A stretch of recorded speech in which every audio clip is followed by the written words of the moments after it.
Dafne y a Ashley, pues son las dos encargadas del día de hoy, ¿verdad? Que nos empiecen a compartir qué es lo que trabajaron para esta semana. Sí, permítame abrir. ¿Entregaremos algún resumen, maestra? Maestro, Sí. perdón. Sí, por favor, Kevin. Y la próxima vez que me diga maestra, le voy a poner 5, la mitad de su calificación. Perdóneme. No es cierto, Kevin, no hay problema. Y es para que sientan un poquito la adrenalina de lo que siente un maestro para poder tener clases en línea. Es resumen de las exposiciones, ¿no, profe? O ya total, toda la clase. Sí, de las exposiciones. Ah, ok. Con esto vamos a cerrar nosotros los temas del libro que tenemos pendientes. Ya terminamos nuestro temario completo y ya únicamente me dedicaría a, en las últimas fechas, a ver si tenemos oportunidad de hacer algún tipo de preguntas o refuerzo. Tú me dices cuando ya estés lista, ¿eh? Maestro, Sí, Kevin. a mí ahorita al final me podría ayudar con una duda que tuve en una guía de historia que estaba haciendo. Sí, sin problema. Ok, gracias. ¿Ya le comparto la pantalla, profe? Adelante, Dafne.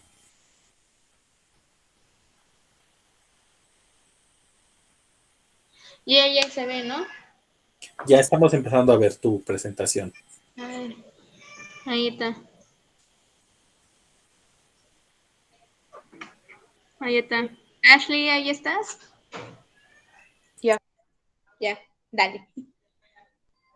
Buenos días, compañeros y maestro. Hoy les vamos a hablar sobre las realidades sociales. El primer subtema que se va a ver es la de pobreza, expansión urbana y desempleo. Desgraciadamente, los avances que logró México en el siglo XX no fueron suficientes para superar condiciones sociales y económicas desfavorables. La falta de oportunidades para el desarrollo de las personas ha generado cantidades de pobres. Muchos de ellos han migrado del campo a la ciudad que han nacido en las ciudades. O sea, desde tiempos remotos, digo yo, se ha dado mucho lo que es la pobreza desde y no solo aquí en México, sino en todo el mundo, ya que no todos tienen las condiciones favorables para tener una calidad de vida de la mejor forma. El crecimiento demográfico y el aumento de la mano de obra sin un proyecto económico dispuestos a apoyarlos han generado serios problemas de desempleo. La pobreza es la pobreza es un problema que se puede ver desde varias perspectivas. Una, se puede ser pobre de patrimonio, es decir, no tener una vivienda digna, que es uno de los derechos que tenemos todos los seres humanos, o todos los ciudadanos, de tener una vivienda digna, de tener recursos para lo que es predio, agua y luz, o los básicos. Se puede sufrir de pobreza alimentaria, no se tiene el dinero necesario, que esto va de la mano con la pobreza y el desempleo, ya que a falta de no tener un salario, pues no es posible de adquirir tan fácilmente a los recursos alimentarios. O también se puede ser pobre de capacidades, no haber tenido disponibilidad de una educación para poder trabajar, aunque sea de un puesto mínimo. Hay, de hecho, pues sí, generaciones anteriores, nuestros abuelos o la mayoría no pudieron tener una educación así como la que no ahorita tenemos nosotros, que tenemos unos desde el kinder, primaria, secundaria y preparatoria, unos hasta sexto año de primaria, y si bien les fue hasta la secundaria, que ahí se iban a trabajar. Y cuando se tienen los tres tipos de pobreza, se considera la pobreza extrema. O sea, cumpliendo con estos 3 puntos ya eres pobre desde nacido, dicen por ahí. Ok, tantitito antes de que pase la siguiente. Y aquí tenemos muchos ejemplos, ¿no? De abuelos, de sus abuelos que llegaron de Michoacán, que llegaron de Veracruz, que llegaron de Guanajuato en busca de una oportunidad, porque en realidad no tenían patrimonio. Es más, muchas de las veces no se tenía ni para comer. Y entonces ellos lo que hacían en algunos relatos de lo que yo he escuchado es que de pronto iban a las centrales de abasto y lo que iban tirando de las latas que ya no de la fruta, de las latas, de la verdura que iban tirando, iban ellos comiendo. Y esto es algo de verdad que se presentaba mucho en las ciudades y se sigue presentando. Adelante, Jesús. A partir de las exposiciones tenemos que hacer un escrito para la Sí, sesión en línea. sí, por favor, Ok. Jesús. Y entonces esta idea de la pobreza, pues si somos, volteen a ver la realidad de las armas, volteen a ver la realidad de Impulsora y no, el 80%, pues, ¿qué será? Como el 60% de la población vive en condiciones de pobreza, aunque no de pobreza extrema.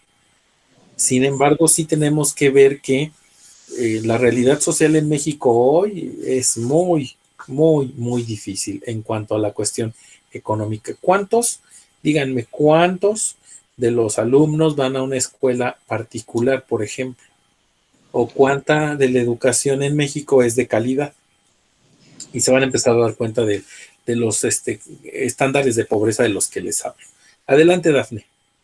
Ah, sí. Y sí, pues como dicen, la educación o el ir a una escuela pública que no sea de gobierno, pues un ejemplo es la zona escolar que está aquí bueno, aquí atrás, en Bosques creo. Es una como que de escuelas que, digo yo, se vende la calificación, pagas para que te pasen. Ya, vas así. La primera causa de la expansión urbana es la crisis del campo, pues falta de oportunidades en el ámbito rural hace que muchos campesinos abandonen la agricultura para ir a buscar trabajo a la ciudad. Otra causa es el crecimiento demográfico, pues el aumento de la población ha generado un aumento en la demanda de la vivienda y suelo. Una tercera es que el sistema económico basado en la industria requiere la creación de naves industriales cerca en la periferia de la ciudad, pues ahí viven muchos de sus trabajadores.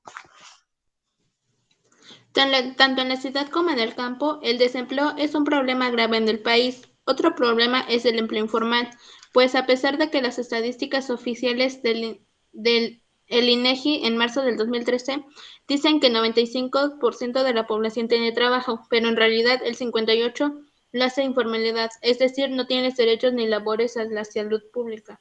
Laborales ni la salud pública. ¿Qué es esto de que te puedan inscribir en el seguro social o que puedas tener un aguinaldo o que puedan liquidarte cada que cierran el contrato? Y en el caso de lo que decía Ashley, ahí está el ejemplo de Cuautitlán Izcalli. Cuautitlán Izcalli es una ciudad, bueno, hoy ya eran fábricas, era una zona industrial y hoy ya es una zona habitacional. El caso de Coacalco, el caso de Tecámac, el caso de Vallejo, de la industrial Vallejo, que eran lugares en donde había industrias porque estaba lejana la ciudad y cómo es que se han ido poblando alrededor de estas zonas industriales para poder tener trabajo y para poder tener cercano el espacio de trabajo. ¿Sale? Adelante, Dafne. Sí, profe. Bueno, el siguiente subtema es lo de impacto de las políticas de población y control natal. A principios de 1970, la población crecía aceleradamente. Para contrarrestar el desmedido crecimiento poblacional, el gobierno decidió emprender políticas de control natal. Una de las políticas que adoptó el gobierno mexicano para reducir el número de hijos y las familias mexicanas y hacer descender las tasas de crecimiento demográfico fue una campaña de control natal. Las políticas del control natal fueron exitosas en términos de reducir el crecimiento anual a la población. Las mujeres mexicanas pasaron de tener 6 hijos en 1974 a solo 2 hijos en el 2010. De hecho, sé que varias o la mayoría de las familias mexicanas, nuestros bisabuelos tenían de llegar entre 8, 12 hasta 16 hijos. Por ejemplo, en mi familia, de parte de mi abuelita de mis bisabuela materna son 12 hijos, creo. Y de ahí solo llegaron a cada uno que tenían como, que 3 o de 4, o luego hasta tenían 6. Pero ahorita, por ejemplo, mi abuelita solo tuvo 2 hijas. Y ya desde a partir del 2006 o en adelante, como dicen de ahí, la generación de cristal, solo llegaron a tener de 2, por lo mucho 3 hijos. Los métodos de control natal no solo hicieron que el método de la familia se hiciera más pequeño, sino que también cambiaron la forma de ver la sexualidad. A muchas mujeres indígenas se le condicionaron los beneficios de programas sociales a cambio que aceptaran ser sometidas a métodos de control natal. Los operaban y las dejaban estériles. El quedar estéril desde que ya no puedes tener hijos, o sea, ya no te puedes reproducir. Y aquí está Pero, una tasa natal. ajá, pero además de eso, Dafne, hay algo súper importante, ¿no? Que hoy, no sé, a ver, creo yo que también es importante esto. Esas políticas han tenido tal repercusión que muchas de las niñas y mujeres de esta generación, pues ya no les interesa tampoco tener hijos, ¿no? Efectivamente. Como que dicen, no, pues no, o sea, ya, dice mi hija, ya somos muchos, ya no cabemos, bueno, pues sí, ¿no? Ya ni modo. Adelante. Ya, como dice mucho, corre por ahí mucho una frase en redes sociales que dice, somos la primera generación en entender a nuestros hijos, pero no queremos tener hijos. ¿Quién los entiende? Ya. A los hombres también se les imponían estos procedimientos, a los que se les llama esterilización forzada. Por otro lado, a las mujeres se les aplicaban inyecciones para el control de la natalidad con medicamentos conocidos por causar efectos secundarios, como el cáncer e incluso la muerte.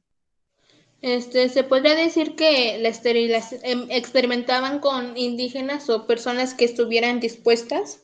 Eran como sus conejillos de indias.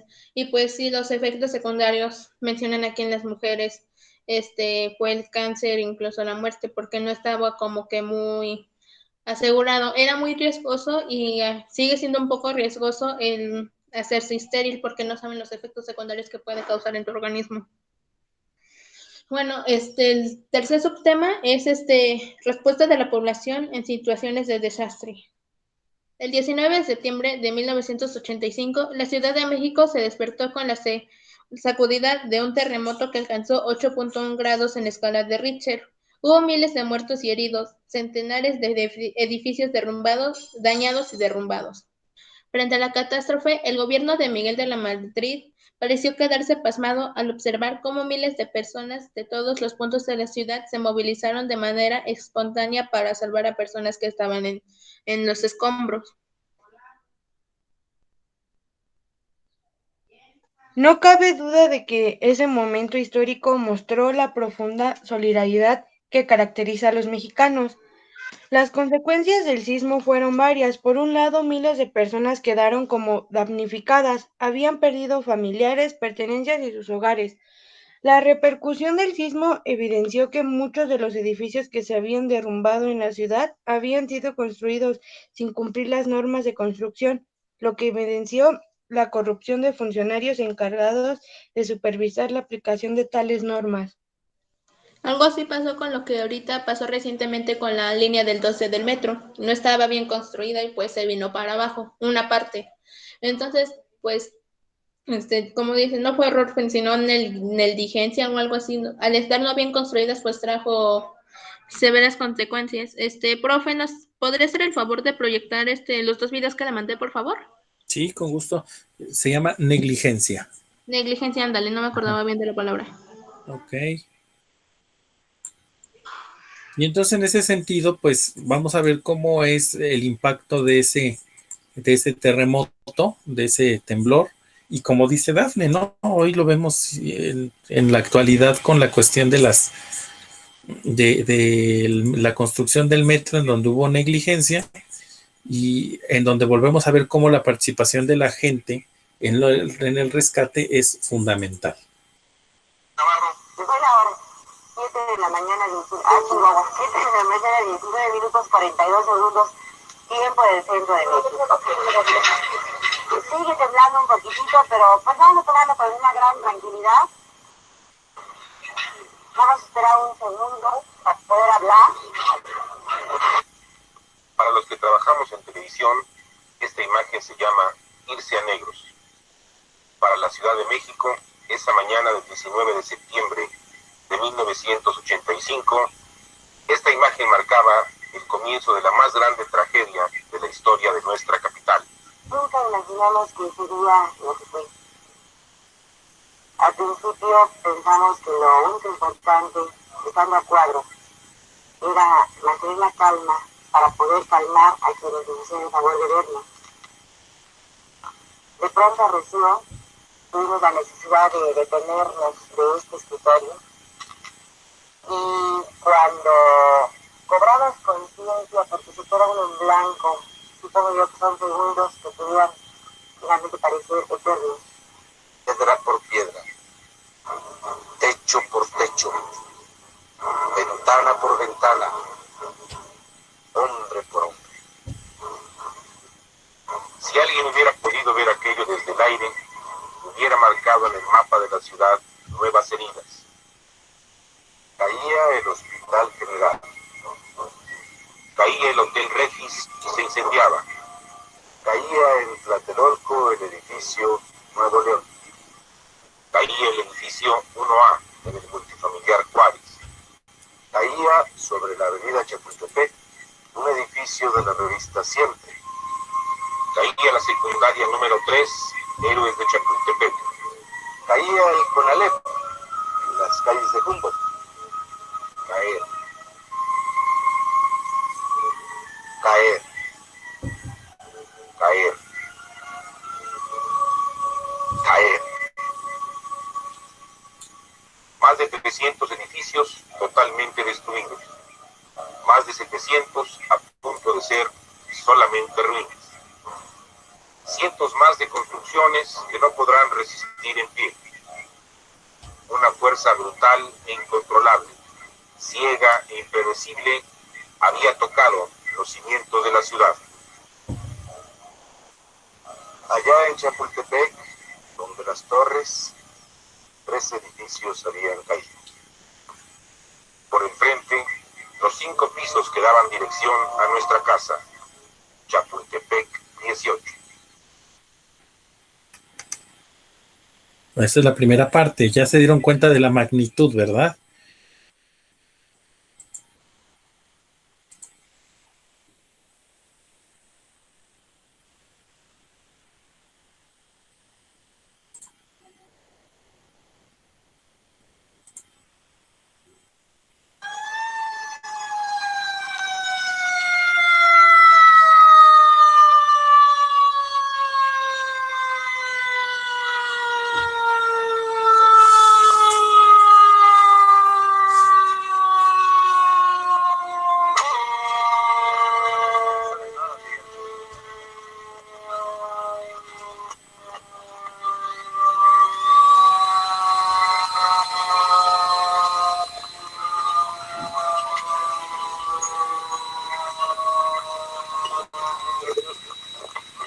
Ese sismo estuvo más fuerte que el del Ángel desde julio del 57, así, totalmente. Nunca se había visto en México, que yo tenga memoria, una situación así. Pero ahora fue una cosa espantosa, que no hay cómo, ni se puede hablar de lo que pasó. Es todo. Acaba de pasar una patrulla ahorita indicando a todas las personas familiares que no estén nerviosos, que ya llegan los bomberos. Pero esto pasó como a las 7:20 más o menos. Sí, señor, habrá como unos 20 los que entran a las 7 de la mañana. ¿Sí? Habrá gente ahorita atrapada. Sí, yo traté de subir hasta el 5.º piso, pero me impidió. Mire, todo vengo bien mojado porque está rota la tubería de agua, ya no pude subir.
aquí en la... ¿Qué avenida está?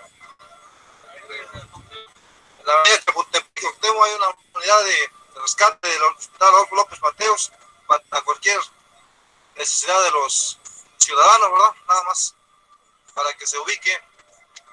Está exactamente en la avenida Cuauhtémoc, número 12,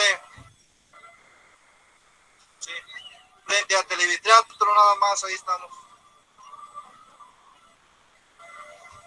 Es que no nos han visto aquí todavía, pero aquí estamos para ayudar a la gente, a los ciudadanos. Gracias.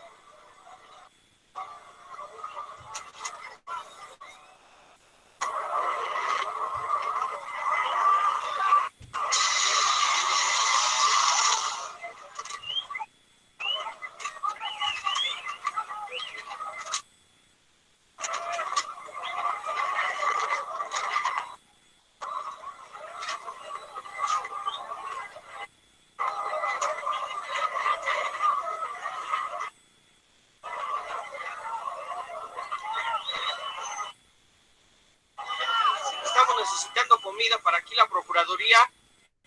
El mensaje de todos los compañeros de aquí de Cuauhtémoc y Río de la Loza, doctores y demás, servidores públicos que estamos necesitando. No hay agua, no tenemos nada de comida. Mucha gente no ha comido, no ha desayunado. Por favor, todo lo que tengan, envíenlo, por favor. Necesitamos de su ayuda. Ahora, gracias.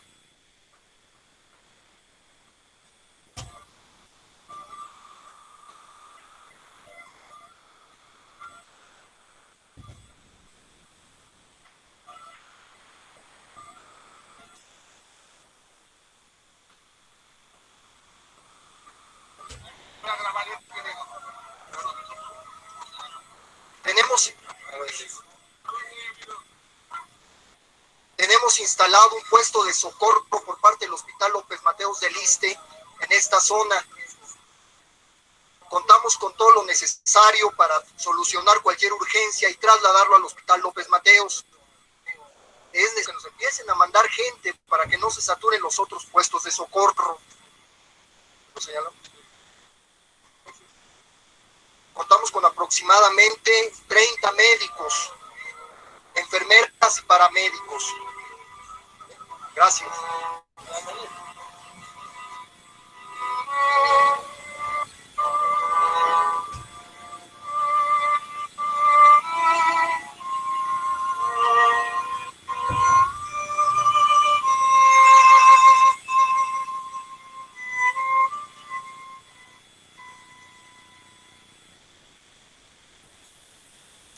Bien, a mí lo que me gusta de estos videos que me mandaron es que están recoloreados, están, bueno, de hecho así no era la calidad en ese entonces de los videos, y me parece que es una muy buena idea de mostrarles cómo es que se veían las calles en ese momento.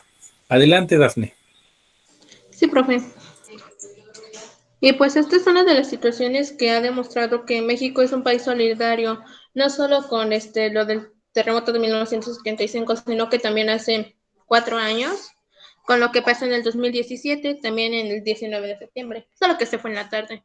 Ha demostrado que México es un país solidario, que ante las situaciones, pues los mexicanos nos seguimos apoyando unos a otros. Y el último subtema es movimientos de participación ciudadana y de derechos humanos. El movimiento estudiantil de 1968, el istmo de 1985, las políticas neoliberales y la repercusión de la vida cotidiana, la política represiva del gobierno mexicano hacia los grupos opositores en la década de 1970, conocida como la Guerra Sucia, las elecciones de 1998 y la insurrección de Chiapas hicieron despertar a la sociedad civil en México. Aunque siguieron existiendo y surgiendo nuevos grupos guerrilleros, muchos mexicanos quisieron organizarse de manera pacífica, lejos del poder del Estado. A ese conjunto de organizaciones se les llamó sociedad civil. Habían organizaciones de barrios, consejos vecinos, comunidades eclesiásticas, organizaciones de mujeres, indígenas, jóvenes, comités de derechos humanos, sindicatos, grupos de alfabetización o ambientalistas, y las llamadas organizaciones no gubernamentales. Las ONG están formadas por ciudadanos que no tienen un interés lucrativo y se organizan de manera voluntaria, ya sea a escala local, nacional o internacional, para defender algún tema como los de minorías sociales o grupos marginados, ecología, situaciones de violencia, mujeres, indígenas, discapacitados, etc.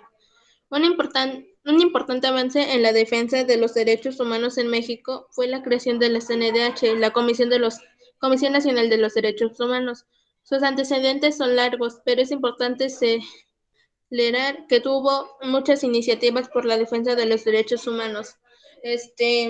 Un ejemplo de una ONG a nivel local, no sé si conozcan a Paola Marín, creo que así se llama, del otro grupo. Sí, así se llama, ¿no, profe? Paola Marín. Sí, Nadia Paola Marín, ajá. Sí, que tenía su grupo de algo así que tenía que ver con el ambiente. He visto muchas publicaciones que hacen ellas y pues sí tiene como que su pequeña organización, que es una ONG. Son no gubernamentales porque no pertenecen al gobierno. Por ejemplo, el INE es no gubernamental, a pesar de que organiza las elecciones en México. Los tribunales de, ¿cómo se llama?, de justicia de electorales son no gubernamentales. La Comisión Nacional de Derechos Humanos es no gubernamental. Y así otros organismos que procuran, por ejemplo, Teletón es no gubernamental, sin embargo, procuran el bien público. Efectivamente, o sea, son organizaciones que no, estarán un poco relacionados con el gobierno, no mucho, pero no pertenecen en sí así a él. Y pues de los movimientos que mencionaban acá, es un ejemplo lo que mencionaba, que México es un país solidario. En el 68, ¿cuántos no ayudaron a que se refugiaran los estudiantes? En 1985, en rescatar a las víctimas debajo de los escombros, las guerrillas también, desde la revolución, dicen, pues no, un mexicano nunca se ha dejado atrás a otros, dicen, no todos colonos o todos rabones, nos apoyamos unos a otros. También lo ahorita con lo que pasó de la línea 12 del metro, pues apoyándonos los que estuvieran ahí cerca, moviendo los escombros, sacando a las personas del vagón y así. Eso demuestra que los mexicanos, o la mayoría de los mexicanos, somos solidarios en situaciones de riesgo en este momento. Ahorita con la pandemia, varios que están apoyando unos a otros en lo económico y en varias situaciones. Y pues eso es todo, profe. Espero que haya sido de su agrado. Perfecto, muy bien. Pues vamos a redondear el tema con lo siguiente. Por favor, vamos a poner atención. ¿Cuáles son estas realidades sociales que hemos vivido de 1970 a la actualidad? ¿Qué es lo que realmente ha sucedido en este periodo de tiempo? México ha sido un país lleno de pobreza, lleno de marginación, lleno de conflictos políticos, lleno de conflictos sociales. Sin embargo, hay otra cara de México en donde, como dice Dafne, hay personas a las que les interesa que ustedes salgan adelante, gente que ayuda a otros en la parte económica con esta pandemia, gente que ayuda en la parte del rescate de personas. Vamos a ver rápidamente este video. Realidades sociales. La política de población, el control de la natalidad y la migración. A finales de 1970 había en México poco más de 48 millones de habitantes. La esperanza de vida era de poco más de 60 años. Cada mujer tenía en promedio 6 hijos y la tasa de crecimiento de la población era del 3.5% anual. ¿Se dan cuenta cómo sí hemos crecido en la población? Es decir, se tenía una esperanza de vida a los 60 años. Quien estaba cercano a los 60 años es porque pues, era normal que se muriera a esa edad. Hoy la esperanza de vida en una mujer es de 78 años, me parece, promedio, porque hay personas que son más longevas. Entonces sí hemos ido aumentando nuestra calidad de vida y nuestra longevidad. Lo que significaba que la población se duplicaría cada 20 años. Ante esta situación, el gobierno federal publicó en 1974 la Ley General de Población para poder realizar programas de planificación familiar y disminuir la natalidad.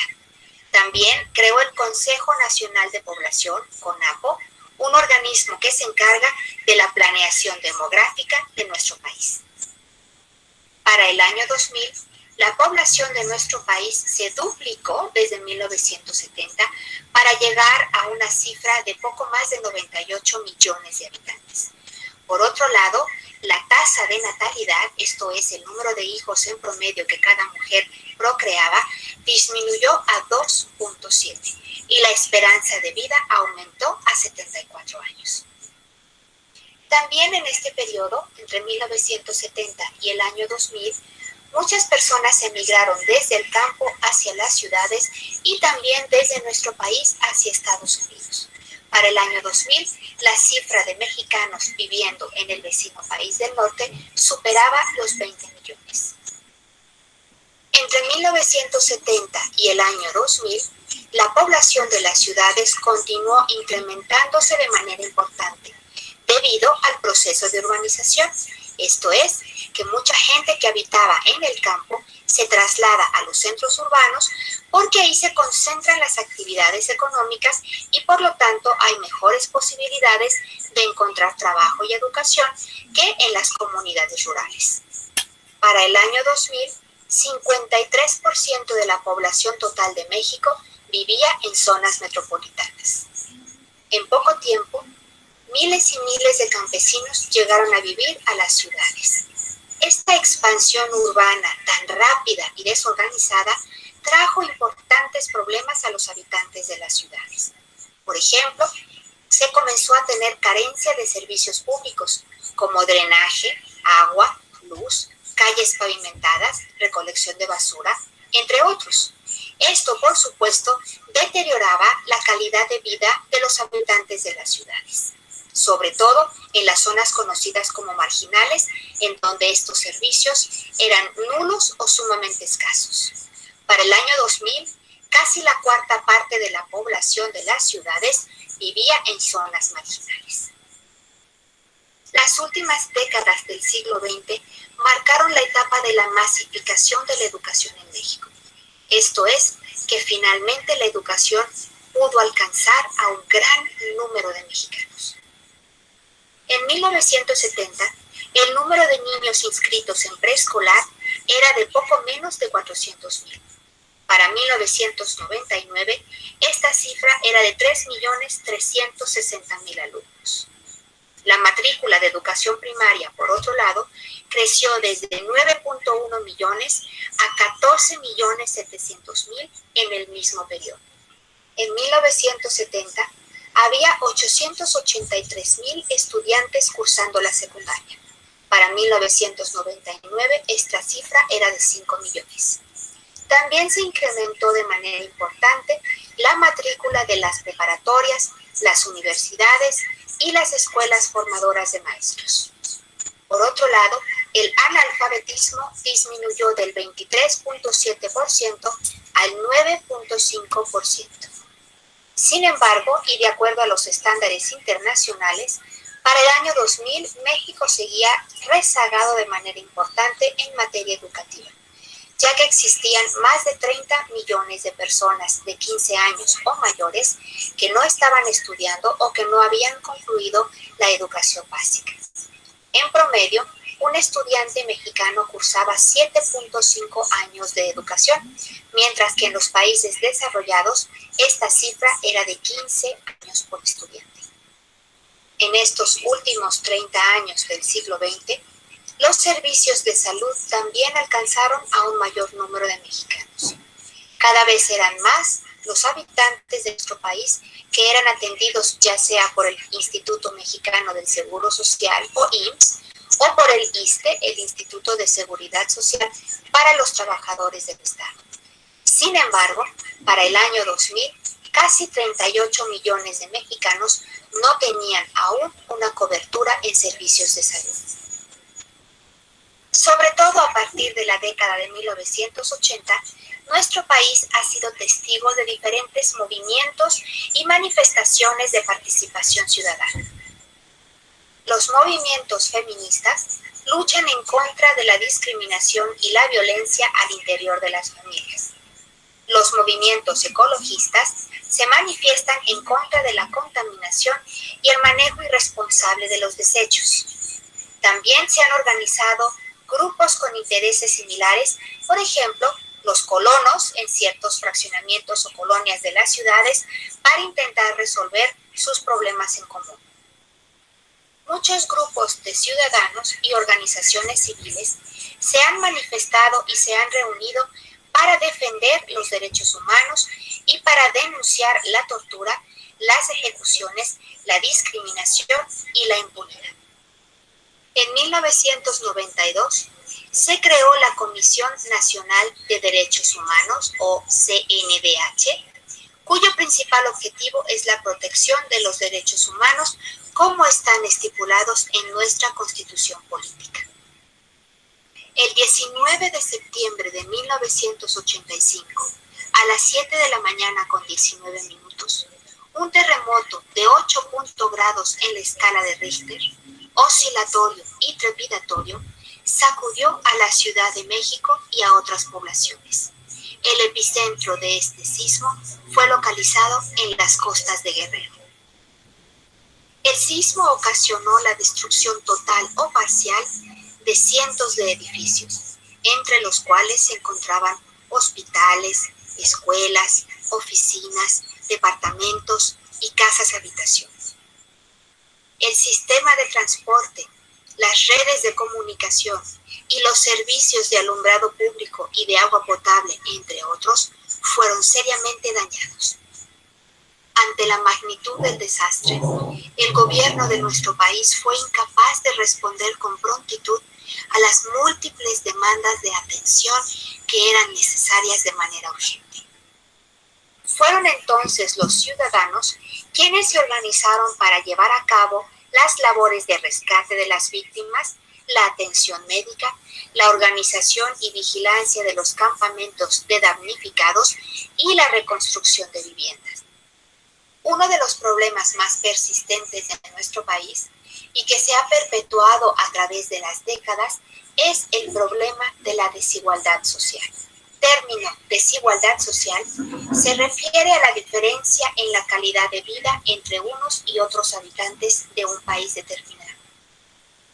Si se toma como muestra a los habitantes de un país con mejor calidad de vida y se compara con una muestra de los habitantes de ese mismo país con la peor calidad de vida, mientras mayor sea la diferencia entre uno y otro grupo, mayor es la desigualdad social. En el año 2000, estos son algunos índices que manifestaban la desigualdad económica en nuestro país. En el año 2000, los estados de México con mayor porcentaje de pobreza eran Guerrero con el 20.9%, Chiapas con el 19.2%, Oaxaca con el 18.3% y Veracruz con el 15.1% de sus habitantes en situación de pobreza. Entre la población rural, los campesinos, la cuarta parte jamás había asistido a la escuela y la tercera parte tenía solamente algunos años de primaria. Menos del 2% de los habitantes del campo habían logrado cursar estudios universitarios.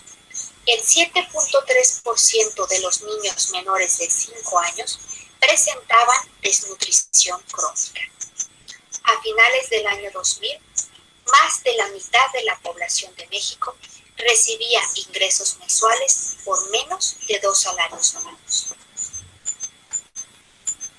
Bueno, pues aquí lo que intenté hacer con esta parte de este video fue resumir todo lo que las compañeras iban a podernos enseñar. Y puse también este otro video que habla de la solidaridad tras el sismo de la Ciudad de México, porque es parte de la cultura o parte de lo que nos caracteriza. De este no van a escribir absolutamente nada, nada más van a observarlo.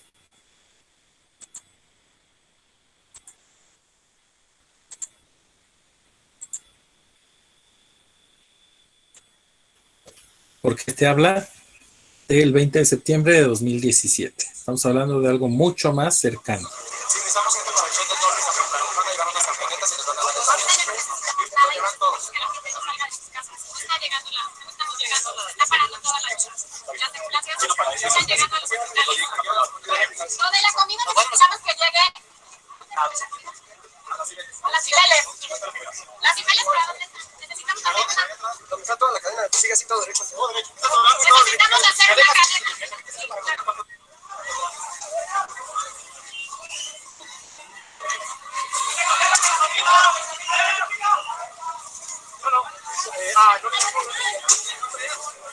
¡Ábranse más!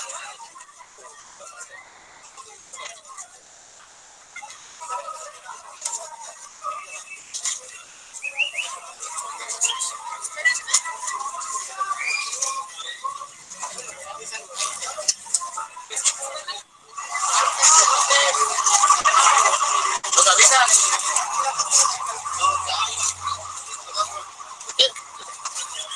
¿Nos dices hasta dónde?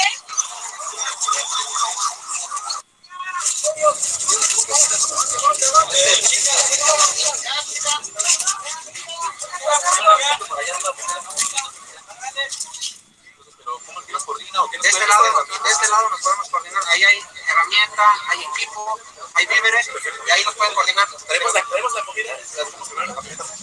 Ya no estamos recibiendo aquí, se está pidiendo que se vaya moneda porque ya está lleno de este lado. ¿Ya cogió, no? Ya está lleno dentro de la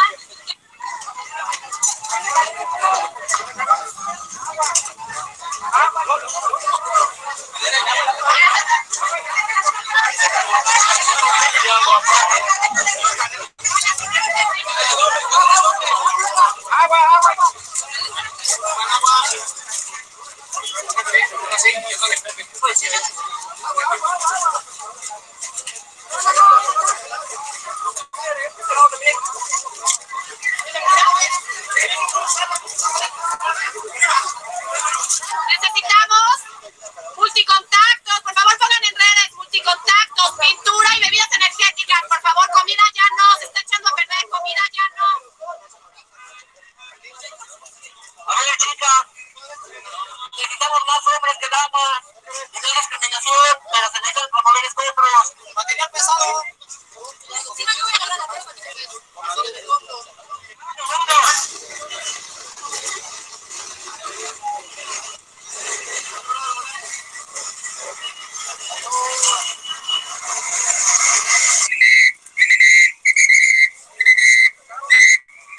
Es hacer más espacio para poder acomodar todas las cosas que se necesitan. Pero temporalmente ya estamos llenos de que ya no puede recibir, vamos a apoyar a ellos y lo subimos para que se use. Por favor, entonces ahí pido cadenas humanas.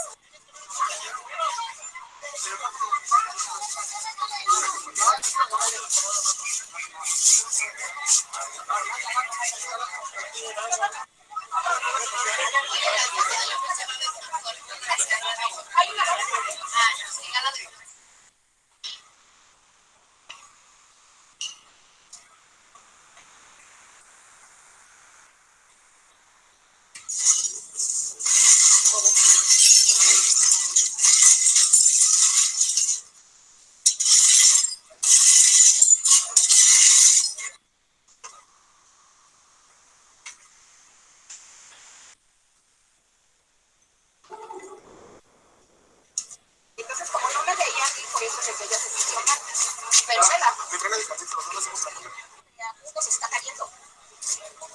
Sí, y ahorita lo van a derrumbar, están aquí todos para derrumbarlo. Madre linda, Dios me la bendiga. Gracias. Una tortita, mi reina, para la noche que cenes. Agarra las que quieras. Agua. Una agüita, una torta, padre. Muchas gracias. 7 escuadras. La cabeza es el doctor. Deben de llevar un electricista. Deben de llevar alguien que les ayude con una lámpara. Y bueno, en dado caso de que pase algo, deben de llevar todo su uniforme completo, lo que es el casco, cubrebocas, chaleco y zapatos de casa. ¡Señores, súbanse a la banqueta! Guantes. ¡Súbanse a la banqueta!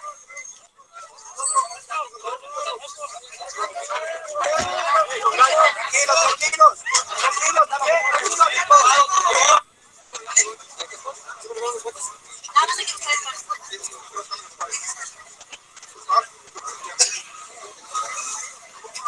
¿Con qué cuenta entraste para poder identificarte? ¿Quién entró con la de Alison Valencia?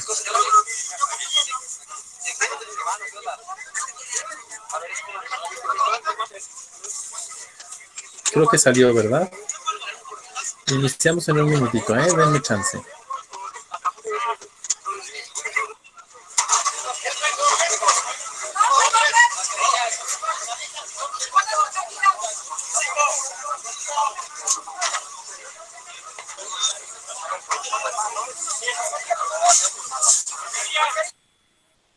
Bien, como podrán darse cuenta, yo quise poner el video de este año porque del 2017 por una simple y sencilla razón.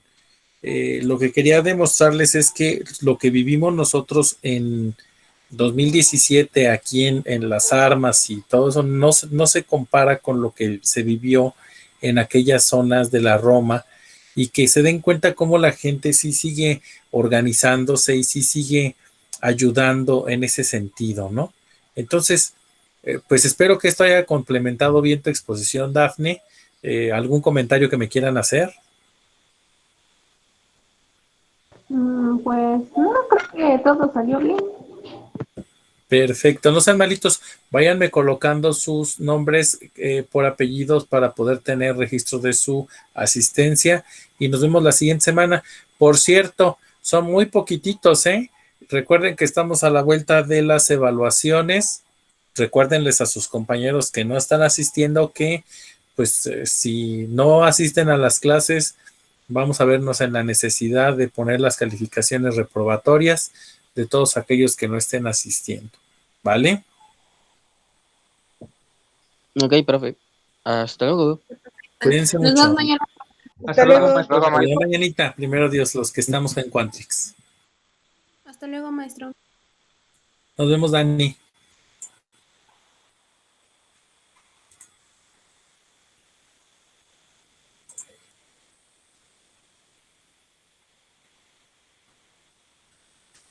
Ok, nada más para preguntarles quién